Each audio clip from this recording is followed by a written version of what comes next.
Phone tapping కేసులో పోలీసుల విచారణ ముమ్మరంగా సాగుతోంది. మరో బీఆర్ఎస్ మాజీ ఎమ్మెల్యేకు నోటీసులు ఇచ్చారు.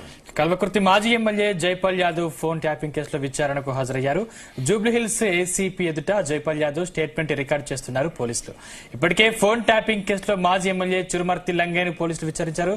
ఇక ఫోన్ ట్యాపింగ్ కేసులో అరెస్ట్ అయిన 4 నిందితుల సెల్ ఫోన్లను విశ్లేషించిన పోలీసులు తమకు లభించిన ఫోన్ డేటా ఆధారంగా రాజకీయ నేతలకు నోటీసులు ఇచ్చి విచారణ చేస్తున్నారు.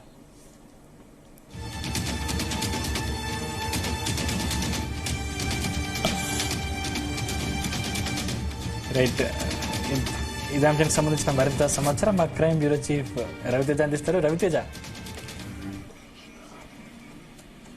రెండోసారి విచారణల సందర్భంగా జూబ్లీహిల్స్ ఏసీపీ కార్యాలయానికి కల్వకుర్తి మాజీ ఎమ్మెల్యే జైపాల్ యాదవ్ ఈ రోజు విచారణకు హాజరయ్యారు.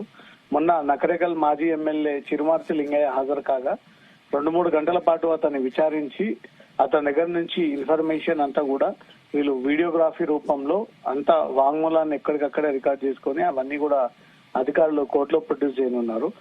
ఈ రోజు రెండోసారి విచారణల సందర్భంగా కల్వకుర్తి మాజీ ఎమ్మెల్యే జైపాల్ యాదవ్ ని సైతం నోటీసులు అందజేయడంతో ఈ రోజు జైపాల్ యాదవ్ పోలీసుల ముందు హాజరయ్యారు. ఉమ్మడి మహబూబ్ నగర్ జిల్లాలో చాలా మంది అపోజిషన్ లో ఉన్నటువంటి నాయకుల యొక్క ఫోన్ కన్వర్సేషన్ విన్నారు అనే దానిపై కూడా అనేక ఆరోపణలు ఉన్నాయి. కాబట్టి ఈ పట్టుబడ్డటువంటి పోలీస్ అధికారులకు ఈ మాజీ ఎమ్మెల్యేలకు సతి సంబంధాలపై ఆరా తీయడము, ఈ జైపాల్ యాదవ్ ని ఫోన్ ట్యాపింగ్ సంబంధించినటువంటి పోలీసులు ఎందుకు కన్సల్ట్ అయ్యారు, ఎవరి కాంటాక్ట్ నెంబర్ అడిగారు, ఎవరి కాంటాక్ట్ నెంబర్ ఇచ్చారు, ఫోన్ ట్యాపింగ్ జరిగిన తర్వాత ఆ విషయాన్ని మీకు తెలియజేశారా లేదా, ఇదంతా గతంలో అధికారంలో ఉన్నప్పుడు 10 ఏళ్ల పాటు ముఖ్య నాయకులు ఆదేశాల మేరకే ఈ ఫోన్ ట్యాపింగ్ జరిగిందా, వాళ్ళ డైరెక్షన్ ప్రకారంగానే మీరు పోలీసులకు సహకరించి వివరాలన్నీ కూడా ఎప్పటికప్పుడు పోలీసులకు అందించారనే ఒక కోణంలో కూడా మన నకరేకల్ మాజీ ఎమ్మెల్యే ఈ రోజు జైపాల్ యాదవ్ ని కూడా అవే క్వశ్చన్స్ అధికారులు అతనిపై కురిపించి అతని నుంచి కూడా ఈ సమాధానాలు రాబడుతున్నట్టుగా తెలుస్తుంది. వీళ్ళందరినీ నిందితుల కిందకి చేరుస్తారా లేదా అక్యూజ్ కిందకి చేర్చి ప్రభుత్వం ఈ అధికారాన్ని మిస్యూజ్ చేసి ఎమ్మెల్యేలను అడ్డుపెట్టుకుని ఎమ్మెల్యేల ద్వారా ఈ ఫోన్ ట్యాపింగ్ కి పాల్పడ్డారా అనే దానిపై కూడా అధికారులకు కొన్ని అనుమానాలు ఉన్నాయి. కాబట్టి ఈ వరుసగా గతంలో పనిచేసినటువంటి ఎమ్మెల్యేలందరినీ పిలిచి కూడా వాళ్ళ స్టేట్మెంట్ రికార్డ్ చేసుకుంటూ ఉన్నారు. వీరు ఇచ్చేటువంటి ఇన్ఫర్మేషన్ బట్టి అధికారులకు వీరికి ఎలా సంబంధాలు ఏర్పడ్డాయి, ఆ అధికారి ఏమని అడిగారు, మీరు ఏమని సమాధానం ఇచ్చారు, కేవలం ఫోన్ నెంబర్లో ఇచ్చారా, ఎప్పటికప్పుడు వారి యొక్క మూవ్మెంట్ తెలుసుకుని మీకు ఆ సమాచారం ఇవ్వడంతో ప్రత్యర్థిని మీరు దెబ్బ కొట్టేటువంటి ప్రయత్నాలు చేశారన్న ఒక కోణంలో ఈ విచారణ కొనసాగుతోంది. సందీప్, అంటే చాలా మందికి నోటీసులు ఇచ్చారు, అంటే ఇప్పటికే 3 నోటీసులు అని చెప్తా ఉన్నారు. అంటే ఇప్పటి వరకు అయితే 2 విచారిస్తున్నారు కదా, ఇంకా ఎంతమంది ఉండే అవకాశం ఉంది?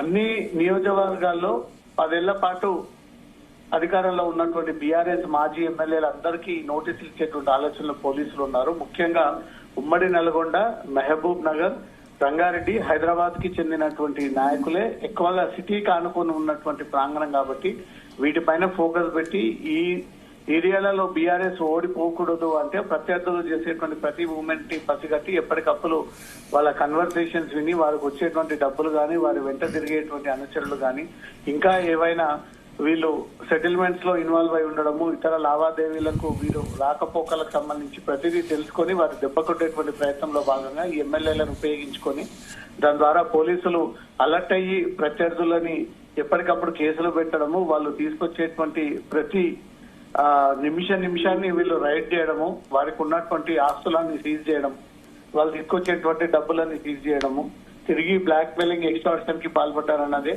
గత పోలీసులు చేసినటువంటి వ్యవహారానికి సంబంధించి పంజగుట్ట పోలీసులు ఎఫ్ఐఆర్ నమోదవగా ఆ కేసుకు సంబంధించి విచారణ కొనసాగుతోంది. ఇంకా అనేక మంది ఎమ్మెల్యేలకు నోటీసులు జారీ చేసే ఇప్పటికే ఆలోచనలు ఉన్నట్టుగా తెలుస్తుంది. కొంతమందికి జారీ చేశారు. వారంలో 2 చొప్పున ఎమ్మెల్యేలని పిలిపించి వారి ద్వారా ఈ స్టేట్మెంట్స్ అన్ని కూడా రికార్డ్ చేసుకొని ఇదంతా బీఆర్ఎస్ ప్రభుత్వం చేసింది అని నిరూపించడం కోసం పోలీసుల యొక్క ప్రయత్నాలు. ఇది పార్టీకి సంబంధించినటువంటి ఆదేశాలు కాదు, స్థానికంగా ఉన్నటువంటి పోలీసుల పరిచయాలతో మేము ఈ నెంబర్లు ఇవ్వాల్సి వచ్చింది అనేది కూడా ఎమ్మెల్యేలు ఈ విషయాన్ని పోలీసులు ముందు అంగీకరిస్తూ వస్తా ఉన్నారు. ఇంకా అనేక మంది ఎమ్మెల్యేలు కూడా త్వరలో ఈ నోటీసులు అందజేసి పోలీస్ స్టేషన్ పిలిపించేటువంటి అవకాశాలు ఉన్నాయి. రవితేజ్, అంటే ముఖ్యంగా ఈ కేసు విషయంలో పోలీసులు ఏ సాక్ష్యాల ఆధారంగా విచారణకు పిలుస్తున్నారు?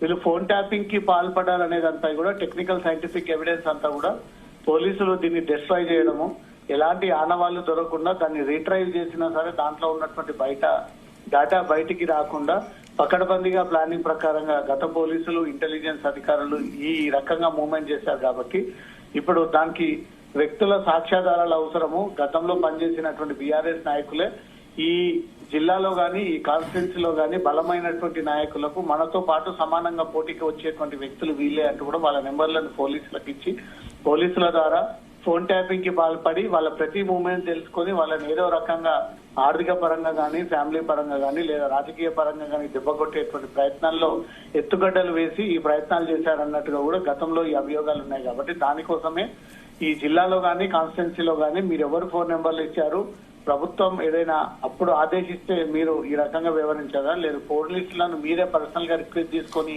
ఈ నెంబర్లు ఇచ్చి వాళ్ళని ఓడగొట్టేటువంటి ప్రయత్నాలు చేశారా, ఇవన్నీ కూడా రావాల్సి ఉంది. కాబట్టి వీళ్ళు ఇచ్చేటువంటి స్టేట్మెంట్ ని బట్టి వీళ్ళు సరిగ్గానే సమాధానం ఇస్తున్నారా లేదా చూసి దాన్ని క్రాస్ వెరిఫై చేసి ఒకవేళ వీళ్ళు కూడా పవర్స్ ని మిస్యూజ్ చేసినట్టయితే మాత్రం వీరిని కూడా నిందితుల జాబితాలోకి చేర్చేటువంటి అవకాశం ఉంది. ఇప్పుడు కేసు దర్యాప్తు ముందుకు సాగాలంటే సాక్షుల యొక్క స్టేట్మెంట్ ఇంపార్టెంట్ కాబట్టి ఆ సాక్ష్యాధారాల కోసమే వీరికి నోటీసులు జారీ చేసి పిలిపించి వారి స్టేట్మెంట్ రికార్డ్ చేస్తా ఉన్నారు. Right, thank you Raviteja.